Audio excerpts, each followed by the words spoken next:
한국의 반려동물을 사랑하는 모든 사람을 위한 시간, 주인백서입니다. 사람도 첫 인사 예절이 있듯이 강아지들에게도 인사할 때 지켜야 할 몇 가지 규칙이 있다는 사실 알고 계신가요? 만약 예절 없이 무리하게 인사시키면 때때로 싸움으로 이어질 수 있습니다. 오늘은 강아지가 친해지는 자연스러운 순서에 대해 알아보겠습니다. 산책 중에 다른 반려견을 마주칠 때 보호자는 강아지의 상태를 먼저 파악해야 합니다. 강아지가 기분이 좋지 않거나 흥분 상태라면 예측할 수 없는 행동을 할 수 있어 우선 진정시켜주는 것이 중요한데요.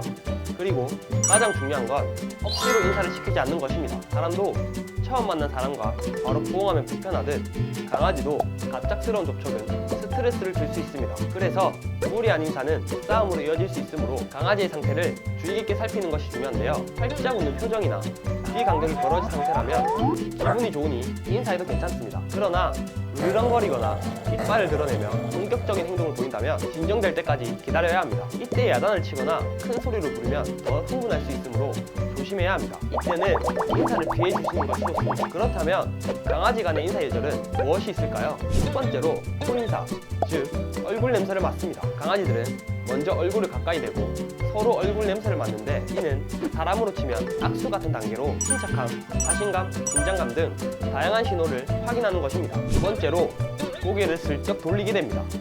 얼굴 냄새를 맡은 후 적의가 없다는 것이 확인되면 강아지들은 부드러운 눈빛과 편안한 자세로 고개를 살짝 돌립니다. 이때 상대방의 몸 전체 냄새를 맡는 단계로 자연스럽게 발전합니다. 세 번째는 생식기 냄새를 맡습니다. 이 단계에서는 강아지들이 서로의 생식기 주변 냄새를 맡으며 페로몬 정보를 수집합니다. 허락의 의미로 다리를 들어 올려주기도 하는데 생식기는 매우 민감한 부위이기 때문에 분위기가 좋지 않을 경우 싸움으로 번질 수 있어 보호자의 주의가 필요합니다. 네 번째로 엉덩이 냄새를 맡습니다. 서로 어느 정도 친해졌다면 바로 엉덩이 냄새를 맡으며 정보를 교환합니다. 장문선의 페로몬 냄새를 통해 성별, 나이, 생식과 건강 상태, 스트레스 등 다양한 정보를 수집하는 것이죠. 상대 강아지와 이미 친한 사이라면 앞 단계를 생략하고 바로 엉덩이 냄새를 확인하기도 합니다. 이렇듯 강아지들도 사람처럼 단계적인 인사 예절이 있습니다. 강제로 인사시키는 것보다는 강아지가 스스로 천천히 상대를 알아갈 수 있도록 도와주는 것이 중요합니다. 그렇다면 강아지가 사람과 친해지는 과정은 어떨까요?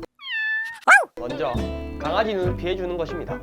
학창시절 무성형들과 마주치면 무섭던 기억이 있으신가요? 강아지도 눈을 계속 마주치면 이를 공격적인 신호로 받아들일 수 있기 때문에 먼저 다가오기를 기다려주세요. 두 번째는 냄새를 맡게 해줍니다. 강아지에게 냄새를 맡을 기회를 주는 것은 중요합니다. 갑작스럽게 큰 소리나 과한 행동을 하지 말고 강아지 눈높이에 맞춰 자세를 낮추어 한 뼘 정도 되는 거리에서 손을 내밀어 냄새를 맡게 해주세요. 만약 강아지가 손을 핥으면 성공적인 첫인사가 됩니다. 세 번째로 손 높은 스킨십은 자제해 주셔야 합니다. 강아지가 스킨십을 좋아한다고 생각하시는 분이 많을 텐데 의외로 강아지는 예의를 중요하게 생각하는 동물입니다. 처음 만난 강아지의 얼굴이나 머리를 만지면 공격적으로 느낄 수 있으니 대신 턱 쪽을 부드럽게 쓰다듬어 주시는 것이 좋습니다. 강아지가 아무리 귀여워도 갑작스럽게 다가가는 행동은 강아지에게 불안감을 줄 수 있습니다. 오늘 내용을 기억하고 강아지와 자연스럽게 친해지도록 해보세요. 이번 영상이 유익하셨다면 구독과 좋아요 눌러주시고 다음 영상에도 유익한 영상으로 돌아오겠습니다. 주인백서였습니다.